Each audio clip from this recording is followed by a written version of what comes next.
Hello, everybody. Welcome to another episode of the Immersive Podcast. Thank you so much for being here. I'm here today with a super amazing guest. As always, you guys are used to me saying that. Today, it's a guest who's a friend of mine, and I'm proud, honored, and happy to call him a friend. His name's Dutch, and he is one of the most renowned tattoo artists in this great country of ours. How you doing today, Dutch? Great Oh, to doing see you here. wonderful, Tyler. Thank you, brother. Thanks for having me. Thanks Appreciate it. for being here. Where are you speaking to me from? Are you? I'm in Florida. I'm in Merritt Islands, about 10 minutes from Cocoa Beach. Oh, okay, excellent, awesome. Yeah, I'm in the Tampa Bay area, just Tarpon Springs, not Tampa, Tampa Bay. but moving around a little bit. Quick shout out to the affiliate sponsors: GFL Clothing, Galactic Federation Light. See our episode with Dotan and Tavel; it was very well received. They do clothing for light workers, botanically charged clothing. Things like paying attention to the frequency, wool versus linen, etc. And obviously, responsibly sourced clothing, very comfortable. And, that's what I'm wearing right now. They're my line. Use the code Tyler33. The hat's on me. They have a few hats, the GFL logo ones, and a few with some slogans and such. And also, Unified TV, Network of Truth. I kind of say that a lot. There's a free trial in the link in the bio. And if you get the yearly subscription, you get access to all their live events for free. So go ahead and check that out. So happy to have Dutch here. Happy to be recording. And yeah, Dutch is here not just to talk about his tattoos and such, but he's got a story. And I personally am so glad to have him here because it's important. That's what we do here at the Immersive Podcast. A little bit of everything. So Dutch, my friend, what's going on today? You own a tattoo shop in Cocoa Beach. Is that kind of your day-to-day these days? It is, yeah. I own a shop here in close to Cocoa Beach. I've been open probably about a year and a half now, but I'm doing well. I'm doing a little traveling this week. I'm going to Japan the 29th, and we'll be tattooing out there for a month. So I'm really looking forward to that. Really, really cool. So that's Hey, kind of interesting. Have you ever is that something that the style of tattoo, in different cultures and everything is something that I've kind of looked into a little bit. uh-huh. The way they do tattoos in Japan, is it a lot different than the way that you were accustomed to doing tattoos in America, or is it something similar? How does that kind of tie in? Okay, so they have kind of an ancient method which is called tabori, which is done with bamboo. It is a bamboo stick, and you tie needles on there. It's actually a type of tattooing that I'm studying right now, and that's part of the reason why I'm going to Japan. Awesome. Is to continue studying that. But Japan has some deep history when it comes to tattooing. They used to, hundreds of years ago, they would tattoo prisoners. They had like a three-strike rule. Say you stole something, they give you a dot on your hand. One You do it a tattoo. second time, they give you a second dot. You do it a third time, and then they're going to mark you on your forehead. And then for the rest of your life, everywhere you go, you're going to be known as a thief or whatever it is, and kind of be seen as a lower class in society. So it had a little more meaning than just self-expression. It was, you've seen other examples in history, but yeah, that's, I've definitely heard some interesting things regarding tattoo, the history of tattoo in Japan, but I by no means am an expert, so I thought I would just touch on the subject and ask you. Yeah, yeah, for sure. But that's awesome that you're going about it that way. Thank you. I'm a multimedia artist myself. Tattooing is not one of them, but I always like to look at things that way from how do different cultures For approach sure. this art form. You know, cool that Definitely. you're doing that. Um, Thank you. when did you get started in the tattoo business? How old were you when you first started doing tattoos? Okay, let's see. I was 25 years old when I got into the tattoo business. I had grown up around a group of kids that were kind of the punk scene, and they were into tattoos and things like that. And we had one of the guys in the group who became a tattoo artist, and he would tattoo us. So fast forward a couple years, and I'm going to St. Pete College, majoring in computer science. And I wake up one morning and I picture spending the rest of my life sitting in front of a computer screen wearing a suit. And I thought I can't do that. You know, it just like wasn't me, and it didn't. The whole computer science major, my brother had done that. He had done really well. The government had pulled him out of college and gave him a real high-paying job, and I thought that was the way I would go. Computers kind of the new thing at the time. Yeah, of course. Um, but like I said, when I woke up that morning and, realized I was going to be doing something I'm not passionate about or don't enjoy, that maybe I need to rethink that. So I kind of thought about, well, what do I enjoy doing, and the only thing I could really come up with was art, was that, that's what I really enjoy. So I kind of researched different careers in art, but there wasn't too many where you could make a good living without the use of computers. Like saying you're just going to be an artist is like saying I'm going to be an actor or an actress. You're not Yeah, guaranteed a paycheck every week of doing course. that. Yeah, for sure. But yeah, so tattoos kind of popped into my head. I always thought it was cool and interesting. So what I did is I went to the most well-known tattoo artist in town. His name was Evil Dawn in St. Petersburg. Okay. Yeah, Is and he still here? I'm close to St. Pete right now. Is he still around he or no? just moved to, I'm not exactly sure what city. I saw it on Instagram or something. He's in like Okay. Brooksville or something, but he Cool, was a cool. staple, one of the original tattoo guys and around that area. So when he was tattooing me, I started picking his brain. I said, "How do you get in this industry, man?" And he gave me some pointers. He said, "You put your drawings together and get a little book and go shop to shop and ask for an apprenticeship." And so I went to a couple places. But a lot of tattoo shops, they just brush you off. They come in, they're like, yeah, they're like, "Get out of here, kid." And but so then I found a couple artists that were really good that I wanted to learn from. So during an apprenticeship, normally you would work for a year in the shop, and you do all the cleaning and the setup and whatever they want you to do, go grab food, things like that. Exactly, right. Yep. And then you're right, they will teach you in exchange for you working. But I had found an artist, owned a real successful shop on Clearwater Beach and had family ties to the biggest tattoo supply company in the world. And they were willing to take a check. You pay for the apprenticeship, that they're not willing to do free apprenticeships. It's right. And I wanted to approach, yeah. I wanted to approach it just like I was approaching college. I'm like, I want to learn from the best, if I'm gonna, drop out of college because I had a free ride, it was all paid for, and I'm like, if I'm gonna leave college, I want to learn from, the best that I could find. Yeah, an alternative education can still be a parallel education. It just, that's a really good point to make to people out there. You can get that alternative education, but I like the way that you kind of voiced that was like I wanted to approach it like, university where I was still getting the information from those, that had the best info, the state of the art at the time, the people who you respected, the people who were going to be able to educate you the best, even if it costs a little something. I mean, that's how a lot of things are. Just to tie that into university versus tattooing versus really anything. That's an interesting point. Sorry to interrupt there. I just No, yeah, no, interrupt, man. You're good. Yeah, I think a lot of people think that, there's people that have this picture in their mind, my kid has to go to college and that's the only way you're going to be successful and things like that. But, I've met people that have gone to college and they get out and they have a degree, but they can't really use it for much, and they've got a lot of money they've got to pay back, and I definitely, I'm for people going to college, of course, but it's not the only way to success. You know what I mean? It's 100%. yeah, Especially in the arts. I mean, of course, to bash college, and the obvious argument is like, well, what about doctors and dentists and lawyers? Like, yeah, of course, the professionals need to go through those channels to learn those things. But to become a great artist and open a business and that involves that art, I mean, yes, of course, you could go into art school and get a minor in business, or you could really just dive into the real world and do that. They're both possible. But I think you're right that we're kind of, I mean, in America, kids are generally taught that the former is the right way and the latter is the kind of renegade, rogue, not really going to work out way.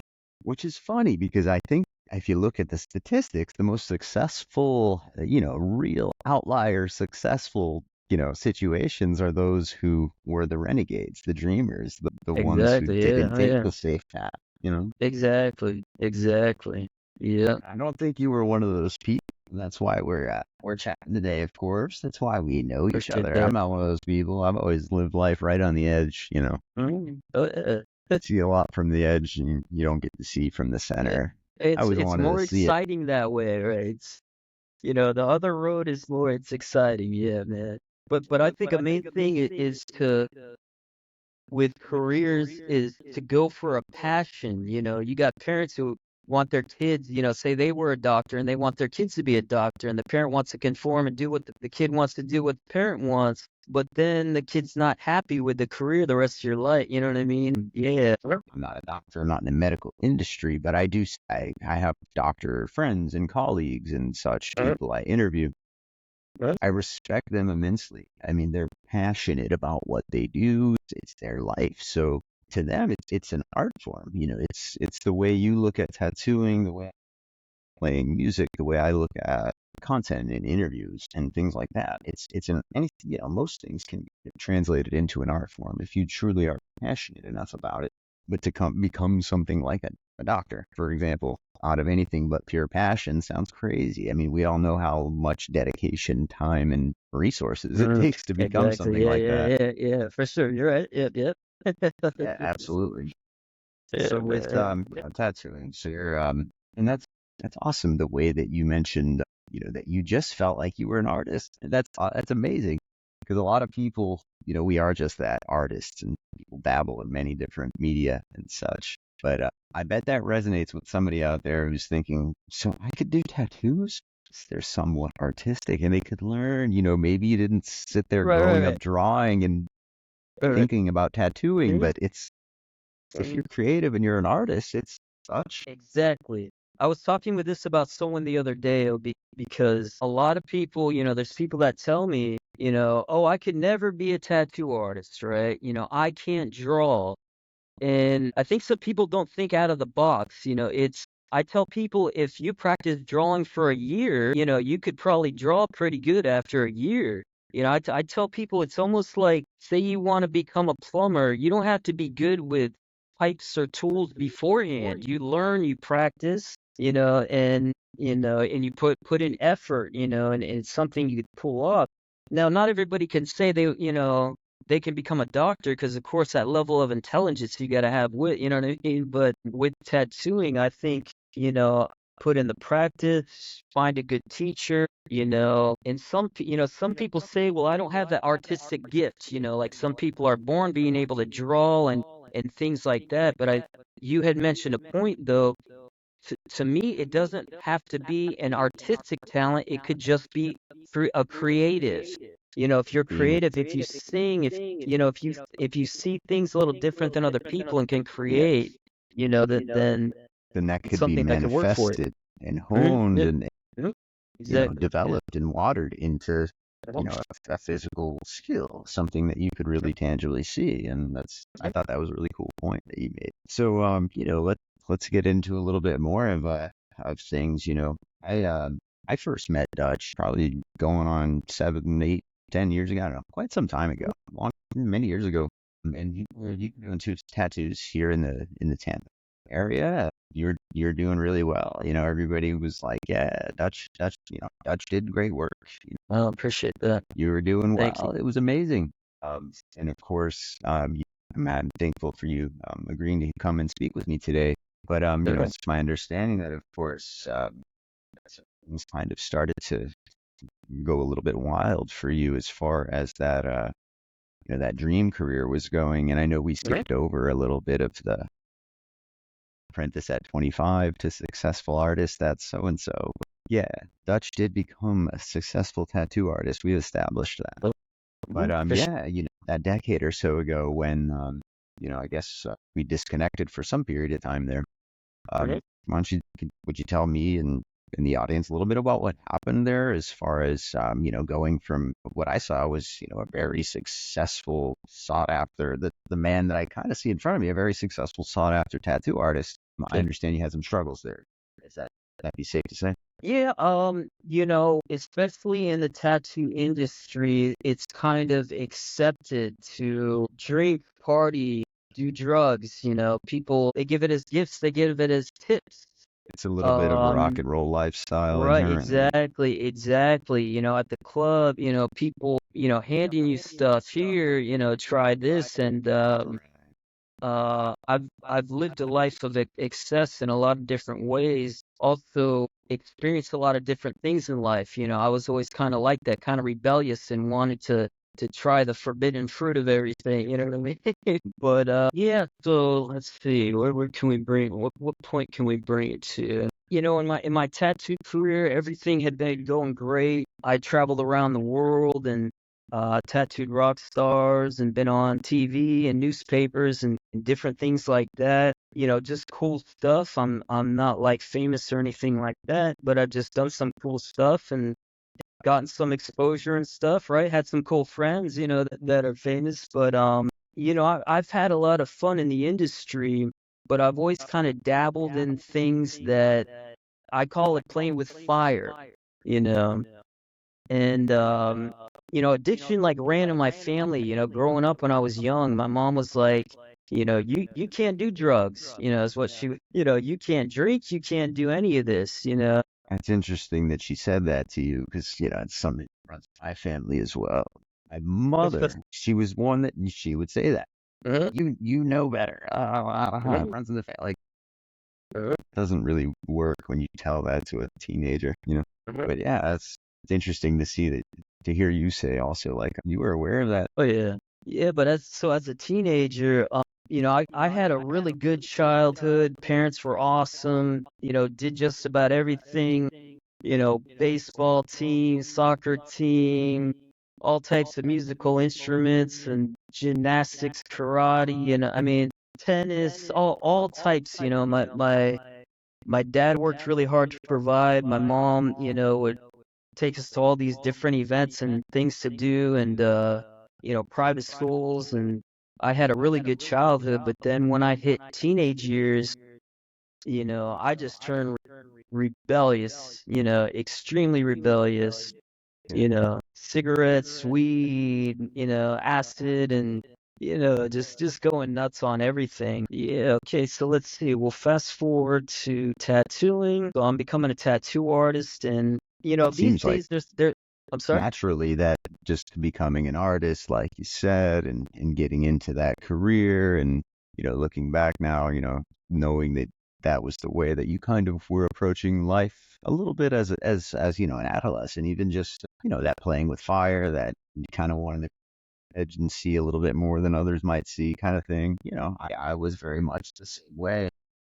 Uh, that just, carried over, it seems, into the tattoo career, which, of course, I can identify with, and a lot of others can who've been in whatever industry it is. But within the Sure. arts, whether it's music or acting or, whatever it is, those industries do tend to, I don't want to say cater to, but, they're inherently mixed in with substance abuse and things like that. It's not so frowned upon as it is in, probably, I would guess, I've never been a real estate agent before, but I'd imagine it's less accepted there than if you're a guitar player or a tattoo artist. So, that, but just, would I be correct in saying that, that attitude as an adolescent, given that, success as a tattoo artist in a career like that kind of, for lack of a better word, kind of enables and almost not glorifies, but accepts at least that kind of lifestyle. Mhm. Oh, for sure. It could Yeah, be a little bit of a recipe for disaster, given the wrong emotional state and everything like that. I mean, it just depends. definitely. Yeah. Definitely. Well, one of the things growing up is, I grew up with like social anxiety, and trying to be a tattoo artist with anxiety was not an easy thing. Even as a kid with anxiety, I realized later on that a lot of the partying and the drug use was trying to to not feel the way I felt, you know.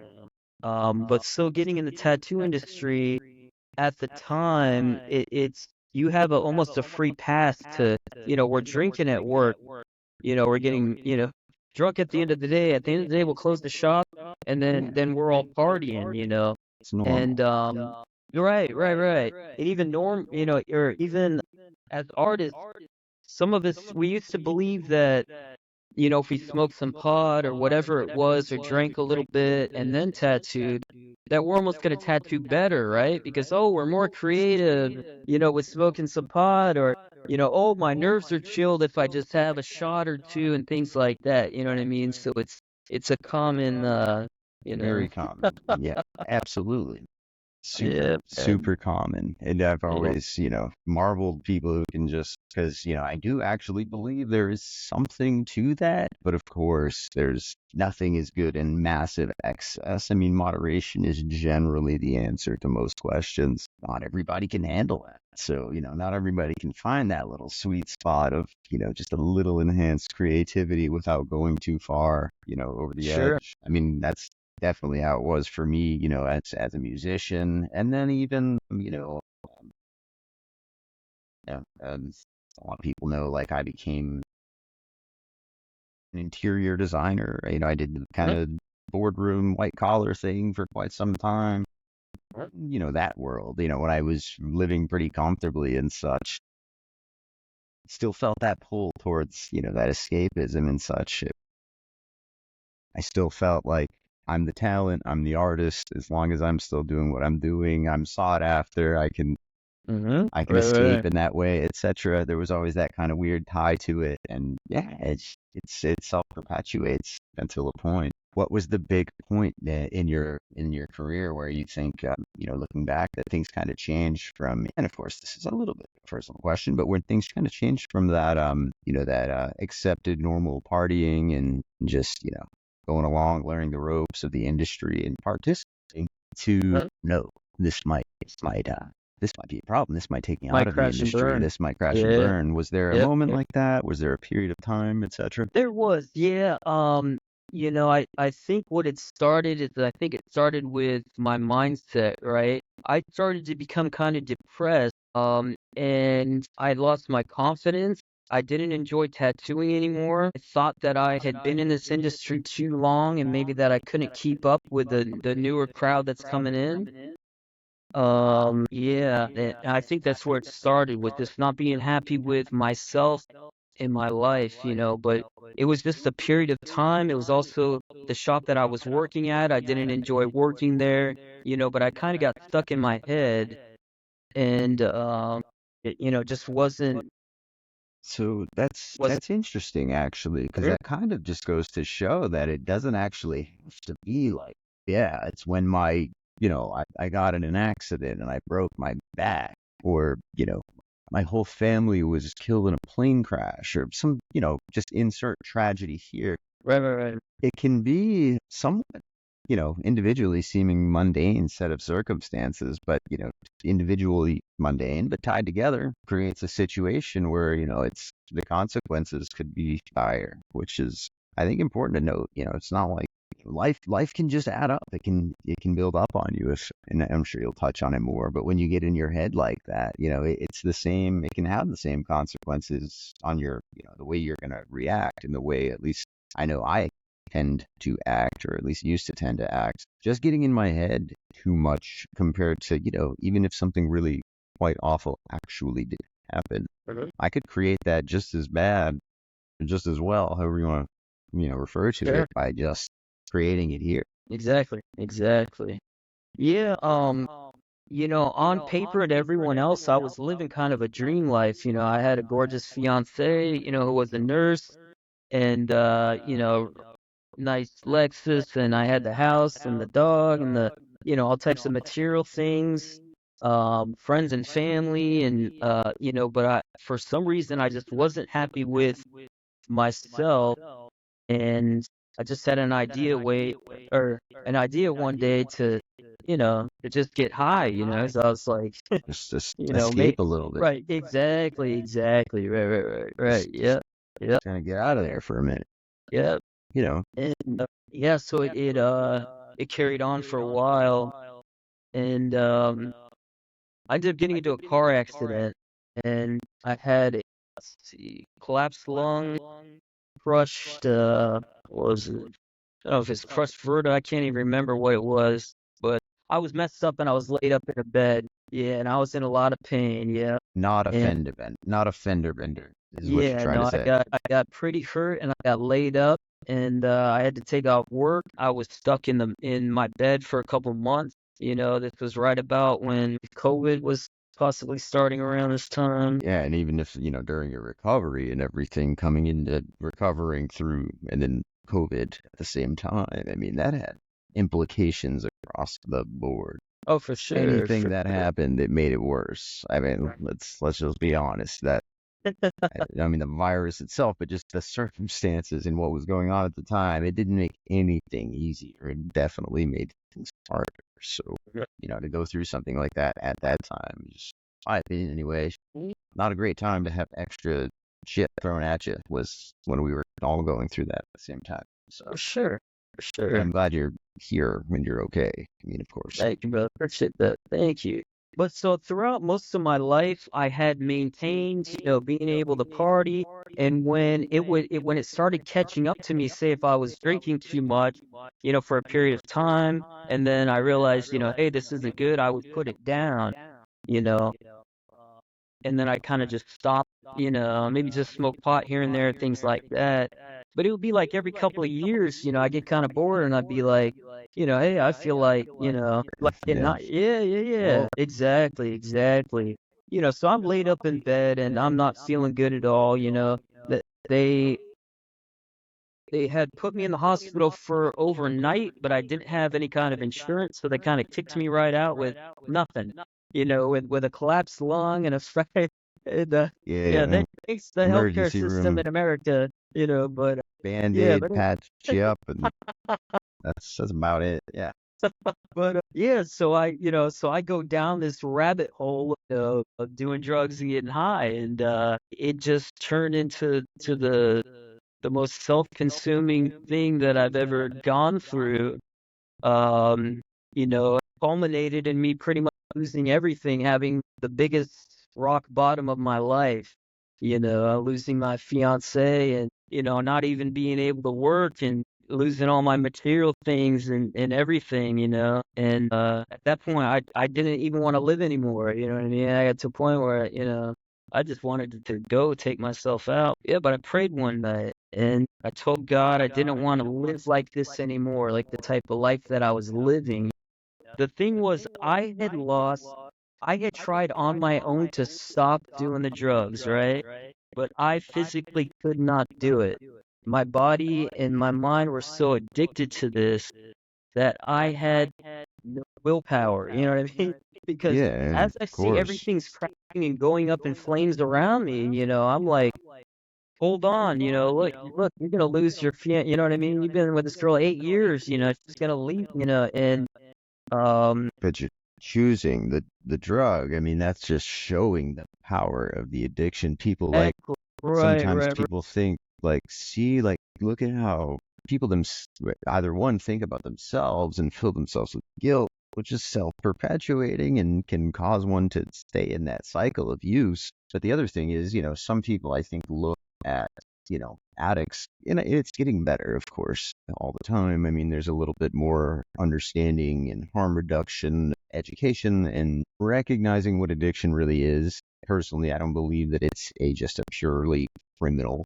I think there's definitely an argument for a psychological disease type of conversation rather than just a criminal component. But we tend to look at the person as somebody who's doing these awful things and making these awful choices. And what kind of guy chooses getting high or, whatever he chooses, cocaine or insert thing here over their career, over their fiance, over their this, over their that.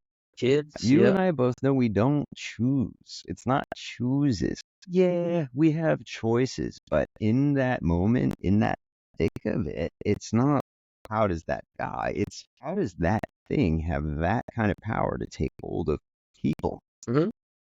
Not Yeah, that guy, I but think, all people. mhm, It's yeah, powerful. Drug addiction is so powerful to those who have, and to those who have experienced it, they know, and to those who haven't, I mean, shit, you know, it's indiscriminative. It doesn't matter who you are. If it's the thing is, something.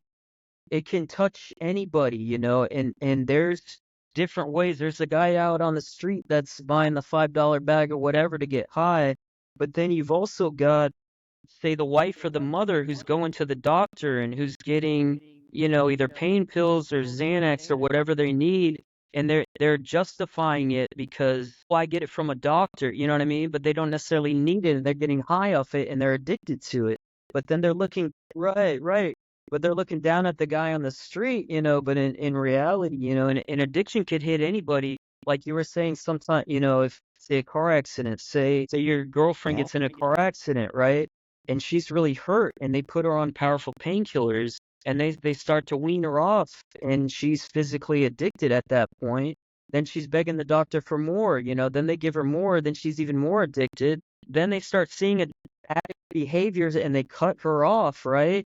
And then so she's on the street, withdrawing from opiates, and then she's calling her friends going, hey, what do you got? And then the next thing she's buying fentanyl or whatever on the street, and Or so more it so, can, somebody's even right, offering it. They don't right, even have to ask. It's, hey, I have I got you. I know somebody with exactly, those or exactly. whatever. It's, Yeah, man. yeah, it's definitely a slippery slope, and it can be completely non-discriminative. That's the classic, perfect example is the doctor, and the doctor realizes there might be an issue, or either that, or they just realize there might be an issue on their personal side, or whatever their limits are, etc. Hello? Either Hello? way, it still leaves that metaphorical person in that situation you just described, which is, okay, I can either switch, having been somebody who's been through addiction and getting clean and having relapses and going back and being involved with the recovery and things like that, I know Hello? what dope sickness is.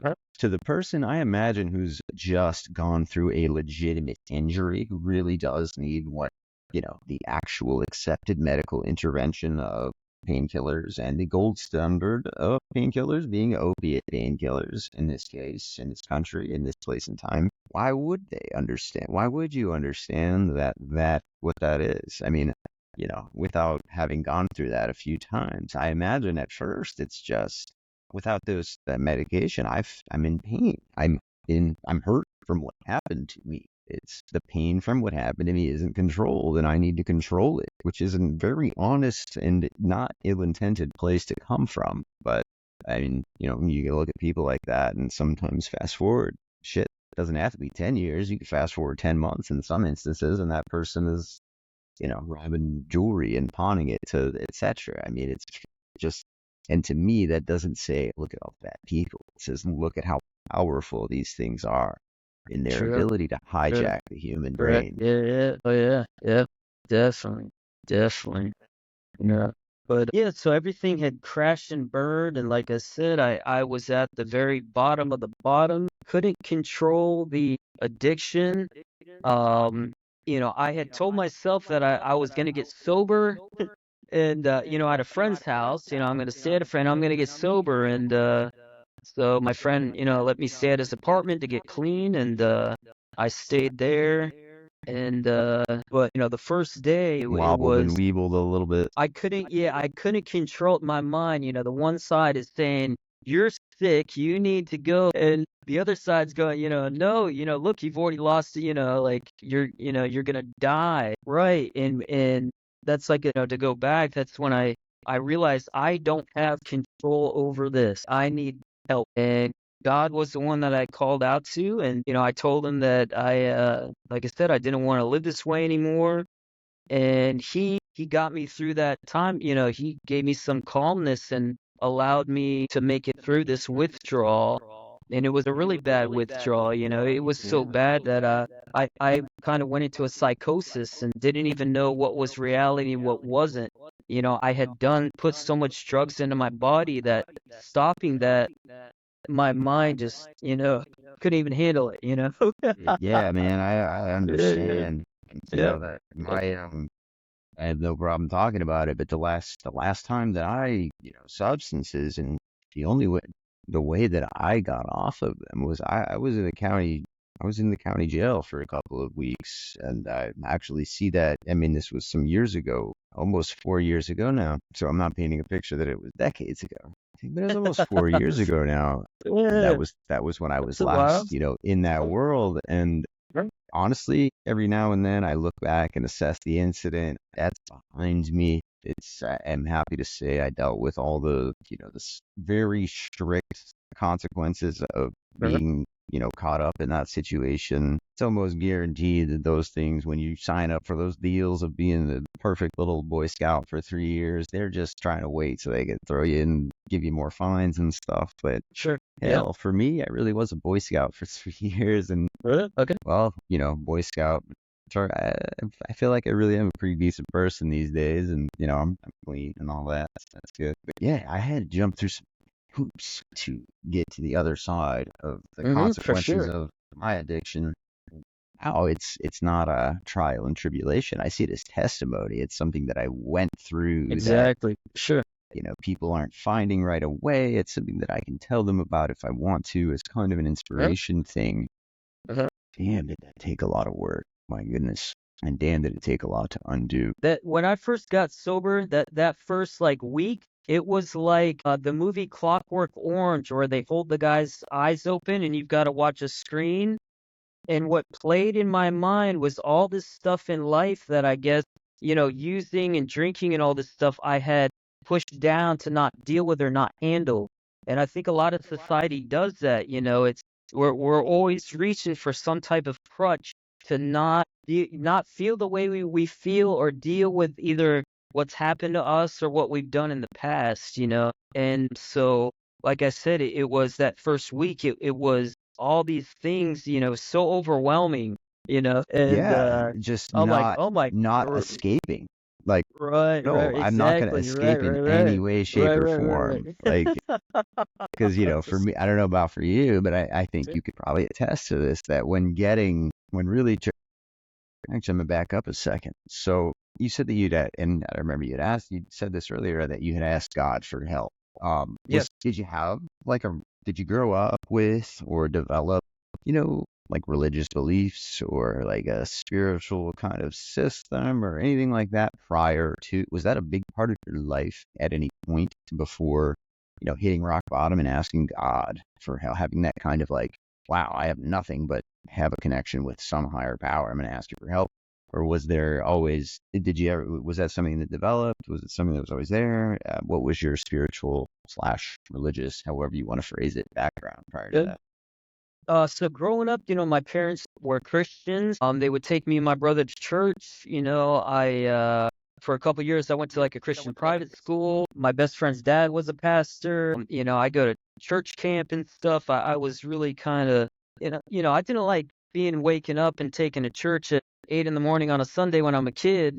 But right. And it was something that I did enjoy. But I think just because you're raised in a certain religion doesn't mean that's what you're going to believe. You get to an age where you think for yourself and you decide like, hey, is this truth or not? And that's kind of what happened to me. I had to seek for myself. I wasn't just going to believe because my parents said this is what you are, you have to be. It's like I had to think for myself and do the research, and is this real to me? And so it proved true. I believed it, and I got baptized, and I was kind of on fire for God. And then that was right at the beginning of the teenage years where I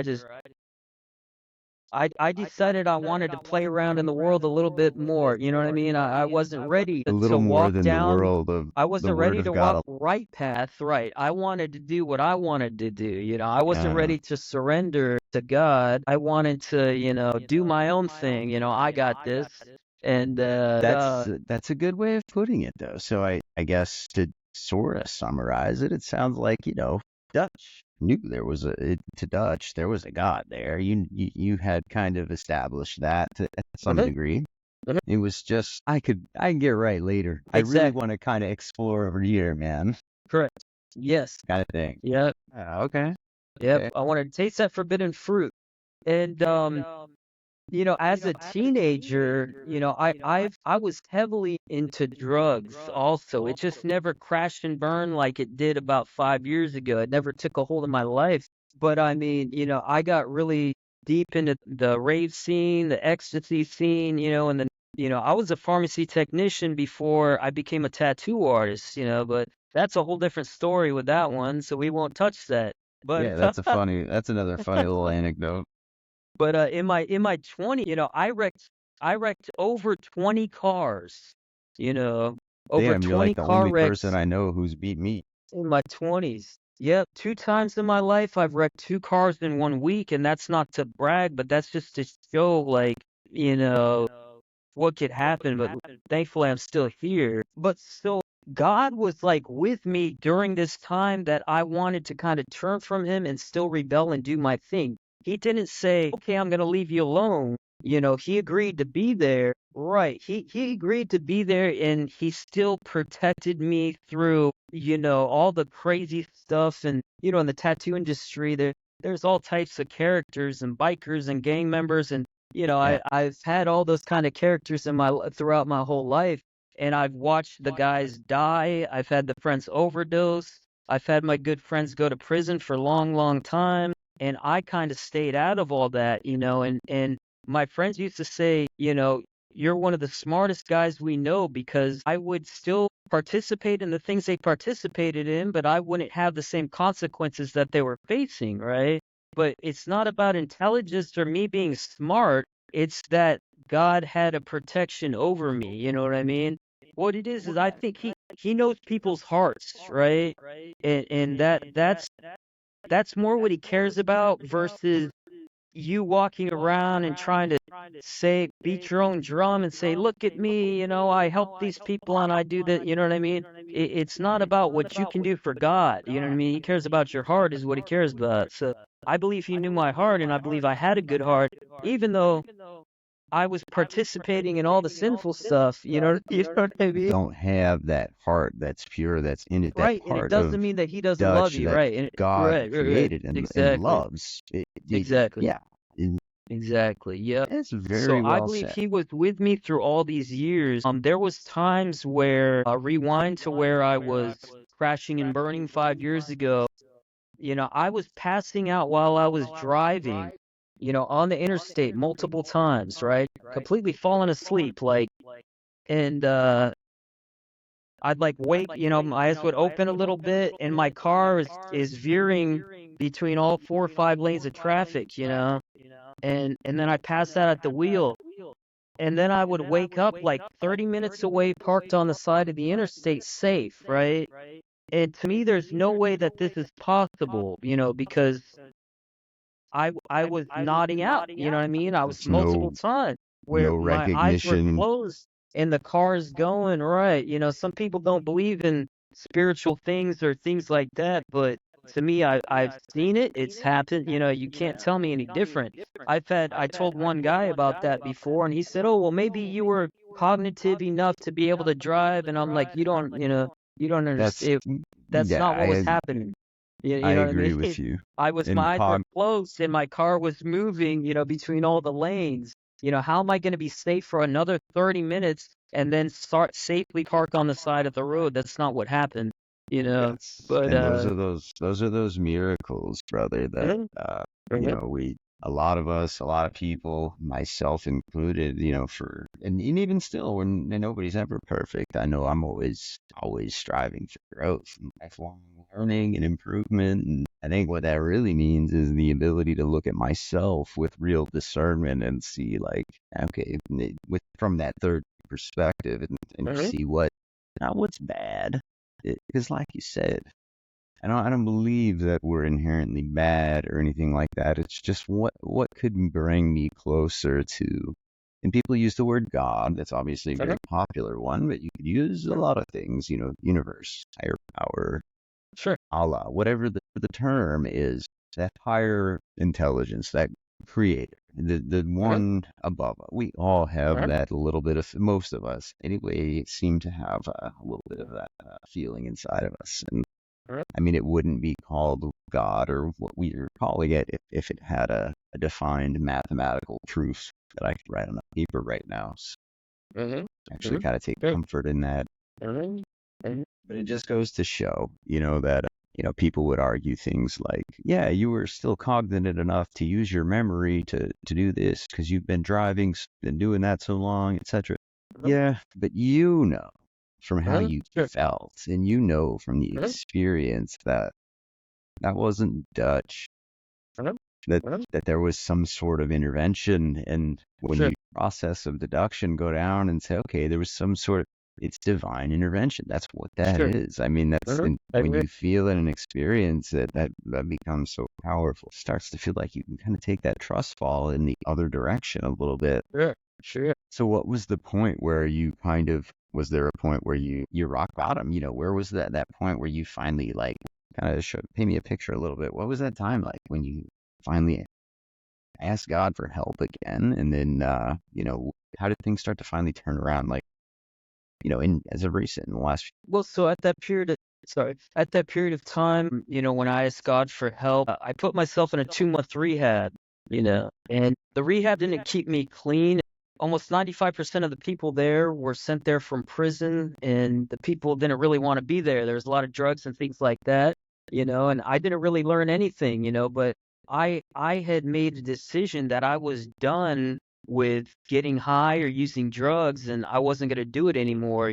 I think that's a main thing with when somebody's addicted, is that nobody, unless you want to stop, like, for yourself, you know what I mean, Yeah. then you're not going to stop, no matter what your wife or says, or if you lose your wife or kids, or they could be a little bit of a motivation. I mean, but you've really got to want it for yourself. And I had really come to that point because after losing everything and hitting that rock bottom, I was just sick of, living that way. It never turns out well. You know what I mean? It's, you know what Yeah, I mean? they say there's no happy ending to a dope For story. sure, for sure, for sure. Yeah. Frothy emotional appeal Yeah. seldom Yeah. suffices. Those Yeah. recovery phrases, but I mean Yeah. they have merit, or people wouldn't lose as much before hitting quote unquote rock bottom. And Sure. I think the stigma of, yeah, that's how addicts are, is not, that needs to be flipped to, that's what addiction can do to a person if, Sure. left unchecked. I really try to blame the disease, not the, the Sure. suffering. Sure. Of course, Yeah. that being Yeah. said, there is some responsibility there, once you recognize these things. But in your case, I see, asking God for help, surrendering, going to a place where you say, they didn't make you clean. In fact, I had experience in those worlds as well.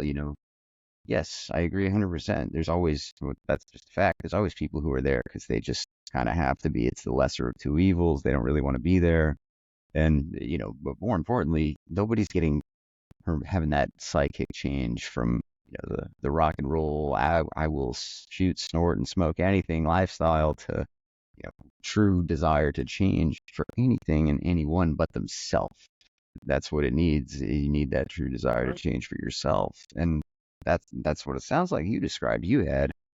And then, you can be in a place where the chance of succeeding is 99% not going to happen, but you could be that 1% because you're ready. You asked God for help. You trusted that was going to come through in some way, shape, or form. That's the sauce. Yeah, indeed. So the rehab, what was good for me was taking me out of my environment. You know what I mean? The so-called friends and the places and the memories and everything. That was really what was the main thing that helped me. Was taking me out of that environment, putting me in a place where I didn't have to worry about what's going on outside in the world. Because it's very difficult to try to get clean, but then oh, I've got to pay the bills, and you know what I mean? How am I gonna, it's nice to be able to take some time off, and it's necessary, you know what I mean? It's life is more important, so you put Absolutely. the whole world aside, and put me in this little thing, and let me work on, what I need to work on, yeah, Yeah, and just, I've been in those situations as well. It's, for me anyway, at very bare minimum, it's forced abstinence. I mean, of course, there's ways to sneak things into anywhere, but it's, it's kind of giving yourself errancism, so to speak, at bare minimum. You just have sure, that forced abstinence where you're not you're not able. There's a lot of barriers in place where you don't have the ability to just send a text message and Right, exactly. have whatever it is that's going to ruin your life just a little bit more, send drop it off at your house or whatever. So I mean, just anything like that for anybody who's in that kind of situation where there's a lot of people out there who are struggling with addictions to all different things, whether they be substances, behaviors, etc., relationships, very much are at that point where they realize that they need something to change, for one reason or another, things aren't changing. And a lot of times I think that's, I don't deserve it. There's no way I could change this. What else would I do? Mhm, That could start with anything. I mean, you could start with anything. It doesn't have to mhm. be a full-blown magnificent $1 million recovery effort, just little Sure. concepts like just these Mhm, slow drip things that are kind of that you're mentioning now. They all add up. Wouldn't you say? Doesn't all. It does happen mhm, at once. You have that big moment, but when mhm, you look back, there's a lot of little things that kind of led up to that big moment where you're like, all right, I surrender, Correct. right? Definitely. Definitely. Yep. So So I had now, yeah. are there are there certain practices that you kind of stick by now as far as like spiritual practices or anything, involving, God, religion, the 12 steps? Is there anything like that you kind of stick by as like a structure or no, not really, kind of just Dutch's own self-check program. Yeah, what's interesting is I believe God worked with me personally to help me to let me get sober, right? And the stopping the drugs was that was just one part, right? I thought that was the ticket to everything in life, right? If I stop, doing drugs and getting high, then everything's going to be fine. And then and I was happy to get, because I was happy to get sober because I'm like I had just come out the very bottom, the pit of hell, you know what I mean? And so now the only way is up, so I was happy, just as happy as I am right now being stuck in a rehab, because I wasn't living that life that I was living anymore, that was just full of pain and sorrow and hurt and hurting Sure. others and things like that. Friends Um, passing yeah, and just all that darkness. yeah, Absolutely. yeah. But I tried to do like, AA. I tried to get into the recovery community. It just was a little different.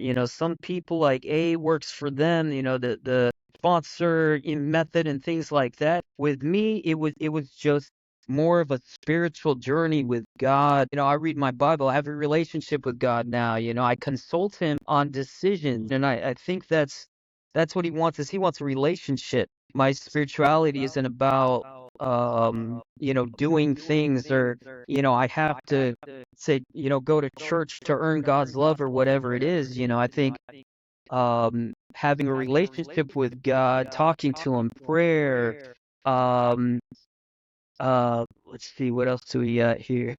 um I'm sorry, I lost for a second. But yeah, but just having a relationship with God, and faith is a big one. You know what I mean? Faith is, it even talks about in the Bible. It says we're counted righteous because of our faith. So it's faith is a big priority from God. I mean And that big verse 36 John 3:16, it just kind of sums it up like you simply believe. right, correct. Yeah, Then you'll have exactly. your ticket into Right. heaven. Not That's by not what your it says, but works. Exactly. Yeah. No, you're right. Yeah. But and that's really, my whole mindset changed, when this little transformation happened, you know what I mean? It's almost like coming out of the Matrix, man. Like seriously. So I'm in this rehab and I'm outside and I'm smoking a cigarette, and on the radio there's some rap music playing, and it's going, he's going, hose, hose, Molly, Molly, and I'm listening to it, and I'm like, what the heck is that? I used to listen to this stuff all the time, right? But the words were like sticking out, and I'm thinking, I'm like, what is going on? Like, why are they talking about like drugs and sex and promoting it on the radio? It didn't like make sense to me. But it's almost like my eyes were opened. I stepped out of the matrix, and I'm realizing that there's a lot of other stuff going on in this world, that, you know what I mean, that there's yeah. it's more of a spiritual battle, is what it talks about, and Yeah. yeah, it, 100%.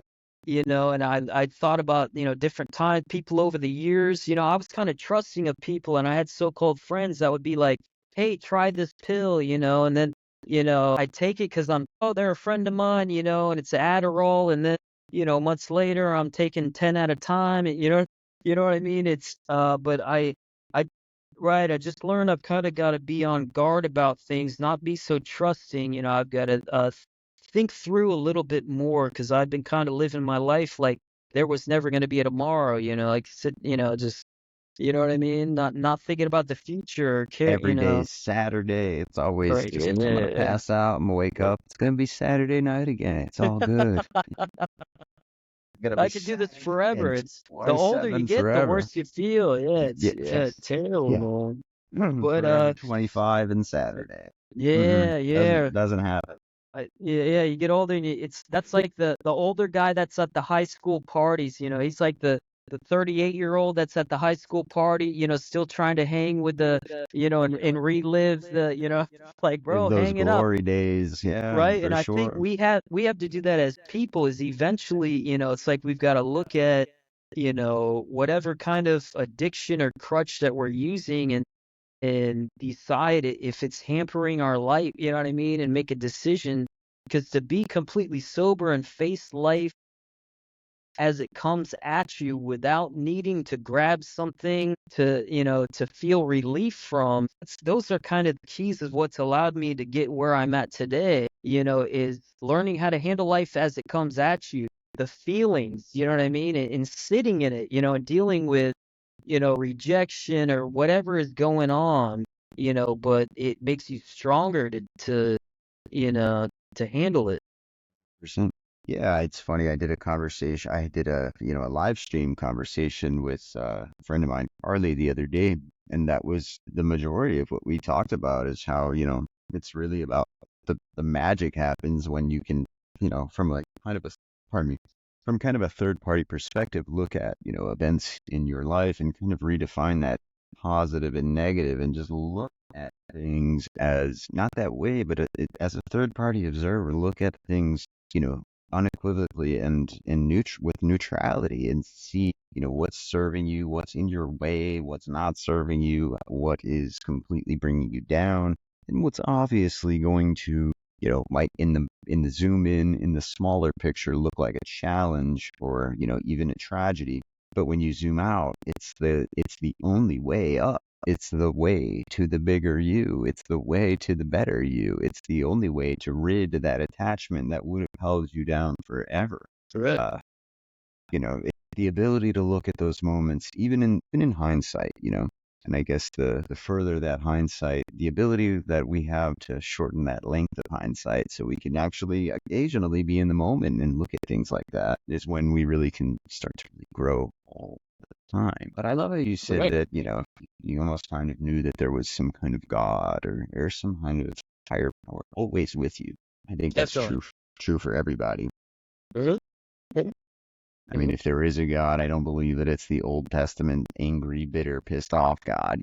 It's Mhm. definitely it's a force of love. It doesn't have to be termed God. We can call it love. We can call it universe. But it doesn't want bad for you when you want good. When your intentions are good. When you're really ready. When you really feel that. I mean, it's just discernment. Yeah, to me, it was proven, that God can take me out of the situation and change my life because just allowing me to get sober, go through the rehab, and then when my life really started changing, it was obvious to me, and I think to the people around me that there was a hand in my life, helping me out, because things started happening that weren't normal. I left the rehab after 2 or 3 months, I believe it was 3 months. I had kind of graduated the program, and I left, and I had $10 in quarters in my pocket, and one of the guys in there gave me $80 in food stamps. because I had like nothing. Everything had Right. crashed and burned and disappeared, and I had nothing. So I went to this rehab with nothing.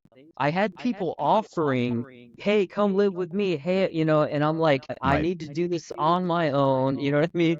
Without anybody, I need to get on my feet and do this.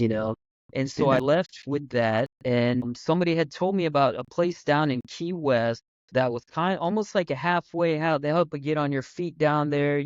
And I caught a ride from a friend, and I went down to Key West, 3 months sober, with $10 in quarters and a card with some food stamps. And I get down there. I'm only in the house, the sober house, for maybe 3 or 4 days. Right when I got down there, I got a job as a tattoo artist. I got hired in a shop and I started tattooing. And I started making really, really good money. People just started coming and tipping me really well. Even the shop got busier when I showed up it was also when COVID had ended. I'm not necessarily saying me coming in there brought them more money, but something changed. It was the end of COVID and things were going really well. And I only needed to work 3 days and I had enough money to get my own apartment. Within the end of the week, I had enough money to buy a nice car. Within 3 weeks, I had a gold presidential Rolex, on my wrist. Within 2 months, I was one of the highest earning tattoo artists in the United States. I started doing 500,000 in tattoos a year. And the last year that I had worked, right before this crash and burn of everything, I think I only made, it was right when COVID started happening. I only made $6,000 for the whole year. And then when I get clean and surrender to God, I start making like 6 grand a week. You know what I mean? It's incredible. And yeah, and then doors just started opening up. I was able to travel Yeah. and buy what I wanted to buy. I went to I was in a private island in the Bahamas, like horseback riding in the water, like just Living really the amazing stuff that I good never life. thought I'd be able to do in my life. And then I was able to buy everything I wanted. I'm like, man, all the stuff I wanted as like a kid. I always looked up to the Yeah. guys, big gold chains, and Right. I'm able I to wanted drop, that watch. Yeah. right. I dropped like 30 grand on the diamond chain, and it was all unnecessary purchases. But it was, to me, it was cool to be able to be at a point where I could afford Reward that the younger things that self I've a little always bit. wanted my whole life. Right, right, right. At one That's point I bought sorry, go ahead. Mhm. that's its own thing, to reward the Thanks. old self. Okay. I mean, that's a part of it. To say that stuff is inherently evil is, I disagree. I mean, Mhm, mhm, w- mhm. just like we I want to give somebody a gift, we deserve to give ourselves Right, right, gifts right. once in a while too. Sure, right, right. And I had been through some serious stuff, and other stuff that I haven't talked about in this podcast, but maybe another time. But Yeah, absolutely. yeah, We can go a little I deeper felt on this one. I was, yeah, yeah, but I was, feeling good and accomplishing goals. I think I mentioned to you at one point I bought a Maserati Gran Turismo convertible with cash. I flew to Hawaii. I was thinking of maybe buying a shop out there. I was talking up to like world famous tattoo artists and hanging out.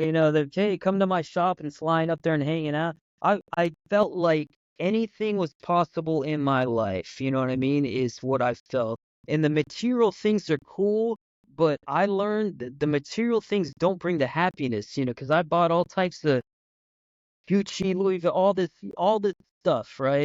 But a lot of times, even like with the car, after having it about 3 or 4 days, it kind of wears off a little bit. It's like, oh, I get Yeah. to drive this really cool car, but it doesn't change me how I feel as a person. So I learned material things, they don't necessarily bring happiness, you know. But Yeah, to me, they seem, for me anyway, they seem to be more reflections of how I'm mhm. doing internally. Yes, And when correct. Yeah, I'm yeah. doing Right. well internally, Mhm. which usually means I've got a solid, discerned, balanced head on my shoulders, and I'm also well aware that while I'm one, a conscious creator and, have the ability to make choices too, the exact opposite of that. I mean, there's a force far greater than I that I'm not in control of. That I'm not saying things are predestined, but that has, for lack of a better word, a plan, a sort of a rhythm to it that is divine, beautiful, written, and outside of my ability to control. And probably don't want it to be in my control, because if I knew trying to control it in the moment, it wouldn't work in my favor.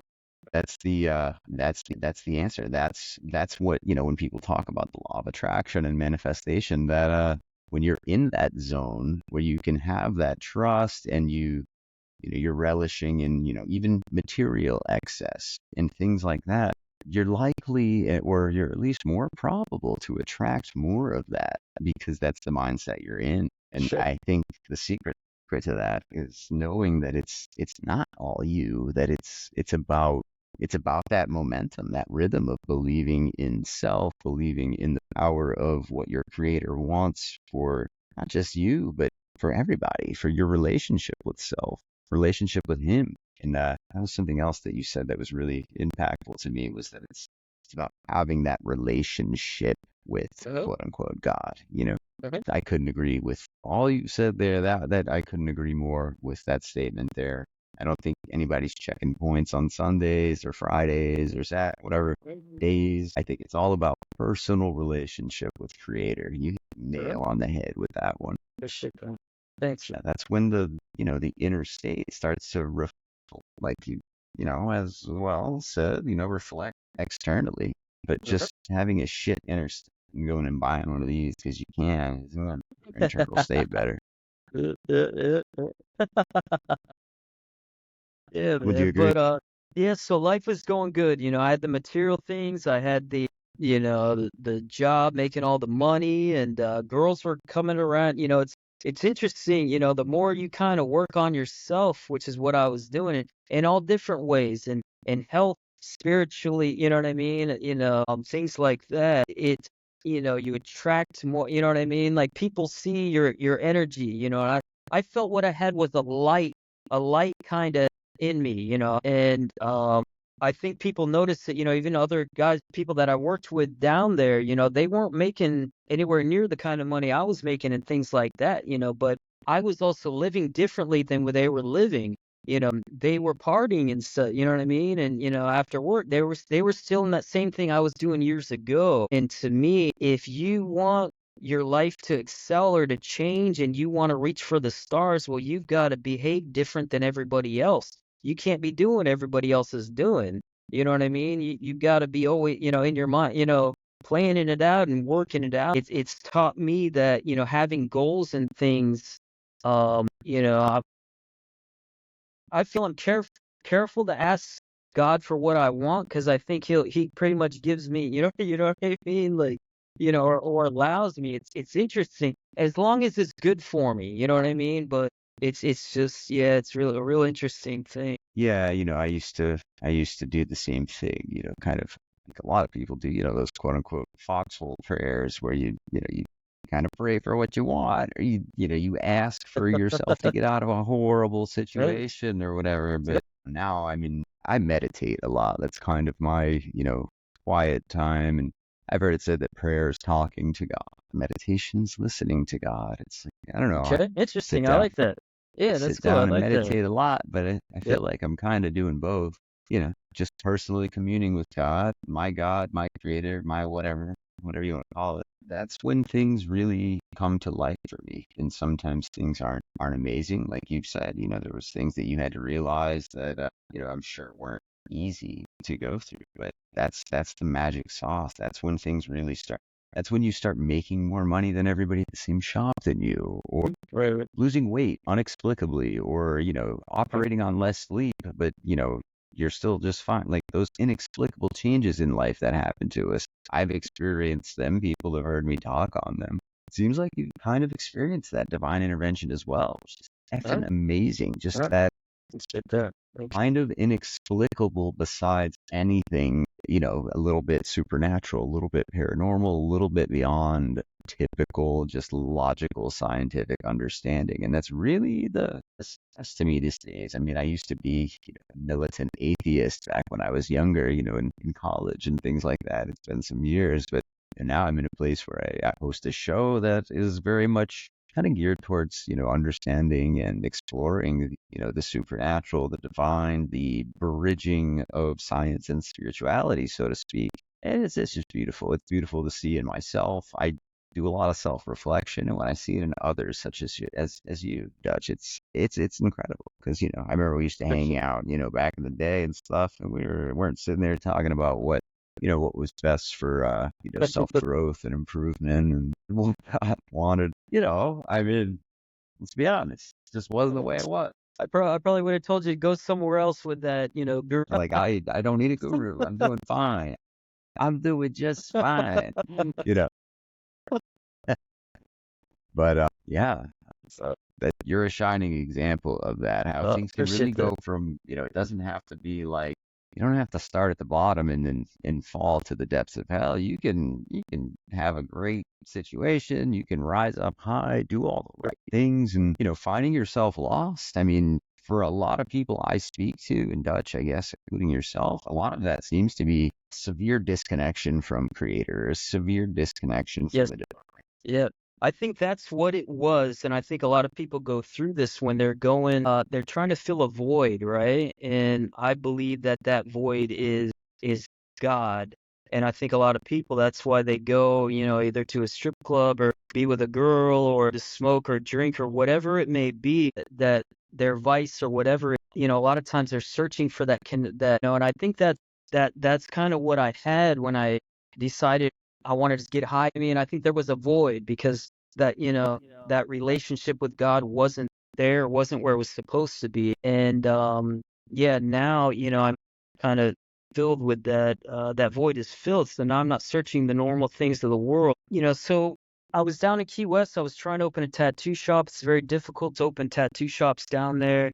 A building opened up here, right on the main road to Cocoa Beach, like 3,500 square feet. I've got enough room for about 8 artists, but currently it's just my private tattoo shop.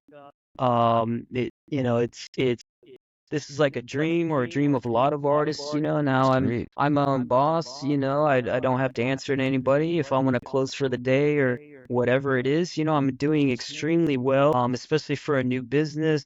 And room to Um, expand and such yeah, too. and That's I told great. you I'm going to Japan, and it's really cool that any kind of little dream or I'm like I can do it, and I probably it's really I cool, but do it's it. not all self. It's more God. You know what I mean? I give him the credit because he's the one who got me sober. Yes, I had to put in the work to stop, but he was gonna lessen what I was going through, the withdrawals or whatever it was, you know what I mean? He was going to help me get through it, you know what I mean? So that I can do the things that I'm doing today. And, overall, I like my life. I wake up, I'm going to tattoo today in my own shop. What's going to go on? But life is not easy. When I got, sober, I started having these symptoms, and it turned out to be ADHD, and this is something, again, I was talking about reasons why I could have been getting high all these years, but I have, I found out I have severe ADHD. I get severely overwhelmed during the day, lights and people talking and little things can irritate me. Someone tapping their foot while I'm trying to tattoo, and in people, I'm very sensitive to like people's energy when they come walking in. You know what I mean? If it's negative, Yeah. and I'm very affected by these things. So life is not easy. I had one guy, he saw the way that I live, and he goes, "Oh, must be nice not to have problems," And I look at, because people are seeing all the accomplishments, the outside, you know what I mean? The material things I have and businesses, and that I'm overall a happy person. But it's a fight every day, you know what I mean? And I also realize I've done a lot of damage over the years to my body, you know what I mean, my mind. So I've got to, it's got to be a continuous keep working, try to do a little exercise or at least some stretches, or or eat healthy or whatever it's going to be, because I want to live now. Before, I didn't want to live past like 65, right? Because I'm like, this world is tough, it's painful, it's hard. I don't want to live old, and I don't want to be old and in a nursing home. You know what I mean? But I used now to think the I same way. right It's now I want to not gonna be live. old. Yeah. Right. Now I want to live. And part of that is also because I have purpose now. Because I've got sober, and now I have the tools to tell other people how to get through what I've been through. And I get to do that, especially having my own tattoo shop. sometimes we talk about personal things and I get to help and share. Yeah, And that's one of the best part is being able to help other people that are going through the same things I've been through. absolutely. And and you're in that perfect spot really to just to grow. Like you've got room for more artists. You're not in need of having to pull any on to, make your ends meet or anything like that. But all of a sudden, if the right guy comes along that you just really want to, who's so passionate and you want to be you want to help him, you want to mentor, you'll be in a position to help people. And I believe, like, just for that example, and that's just one of many in the way that you live now, those material things, those little comforts that we all kind of, everybody has different things that we enjoy. Some of us like watches, some of us like cars, some of us like whatever, nice furniture, whatever it might be. Those little, I stand by, those things, they really are likely externalization of your internal state. And I think, that stuff is there to really just nudge you along, keep you a little, remind you that you're probably walking what seems to be a genuinely righteous path. And in the big scheme of things, those are things to remind you that you're on the right path, to reward you, to not reward you in the sense of a monetary reward, but to show whatever your version of success is. We all have one. I think that happens to us when we find that purpose that you're talking about, that ability to, wow, I don't want to die young. I want to do this for, if I could do this forever, I would do this forever because it feels so good. I'm a net positive in the world. Like that's, to me, that's, and when I just personally identifying with it, when I first started to personally feel like that, was that's when I first stopped feeling guilty about like doing things like driving a nice car or wearing a nice watch or whatever, where I never used to feel guilty about that stuff. I never thought about it. I just thought like I have to flex as hard as I possibly can because I have to.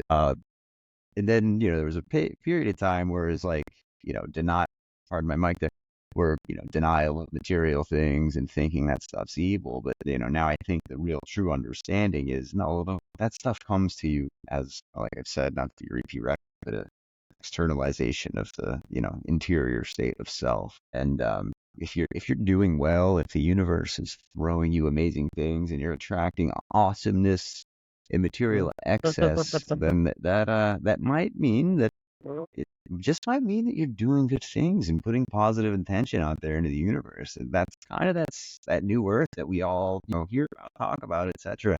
It doesn't have to be you have nice things. So you must be a drug dealer. You must be corrupt. Like, no, maybe you just really let go and let God. And that's why we have nice things.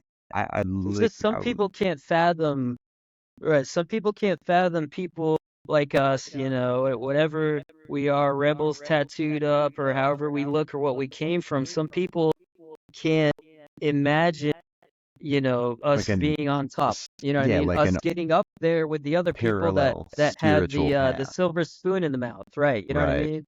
Like they can't see somebody coming from the bottom, Which and is maybe interesting, right, yep. Yeah, 100%. I agree with you. But yeah, I think we're in a period in time where that idea is kind of shifting a little bit, and I'm happy to be a part of that. I'm happy to, I mean, personally, and help just be a platform for people who have a story like that, people who are doing amazing things, especially in rather, untraditional ways. Because what is traditional anyway? The world's always changing. We're adapting. We're growing. People say the same things to me about, well, you don't have to do it now. You don't have to go to 9 to 5. You don't have this. Like, we all have our own things we've got to deal with, There is a way for everybody to escape that traditional, program, 9 to 5, matrix job, etc., all that stuff. I mean, and call me crazy, but it just need to let go, let God. I don't know. Yeah. Old Dutch. Is there anything that you want to say to the audience? I'd love to have you on again, and then we can, have a little bit Appreciate that. further conversation, go into a little more depth and such. But I was happy to have you on and Appreciate that. get a Thank you. conversation going. I'd like to get your shop's name out there and anything that you're promoting, your Instagram handle, wherever anybody can see your work. Okay. Where would you like people to see that stuff? So the website name, surfingsamuraitattoo.com. We've also got an Insta. Surfing Samurai Tattoo. But yeah, check us out. Like I said, currently it's my private shop, but I do all styles of tattoos and appreciate it, Yeah, brother. Thank and I absolutely can vouch for that. I've seen a lot of Dutch's work, not on the internet, on my friends in person, and not just my friends, people I don't even know. I've seen Dutch's work. He's a very, you, very good brother. artist. I can say that. Appreciate that. Thank You guys know I'm not like easy tattoo. I've you, got brother. a couple here and there, but yeah, I've never heard anything but of freaking amazing things about Dutch. And Appreciate that. while he lives in the other coast now, I still reside in the area where he used to tattoo, and he's got a great reputation. So that's Appreciate that. I'll Thank just you, say brother. that. Thank you. It's great to see that you're doing so well these days. It's great to see that you've got a shop. Congratulations, that things are going well for you, that you're here, that you're clean, that you're sober. Thank you. Honestly, I would love to have you on again, have another chat, check in, touch For sure. base, maybe dive in a little bit deeper on the topic, maybe even do a live stream or something where people can kind of chime Appreciate in and that. ask questions. That might be cool. Appreciate that. But yeah, I want to be respectful of your time, and I think we're at a reasonable little spot here. So, I just always want to give somebody a chance to say anything they want to say before, we sign off. Absolutely. Oh, Otherwise, everybody, viewers, guests, friends, my family, anybody who's here, we appreciate you so much. Click that like button, that subscribe button, comment. It really helps the channel. We technically, I guess we really are still a very new show. It's been like, okay, check, it's been like 10 or 11 weeks.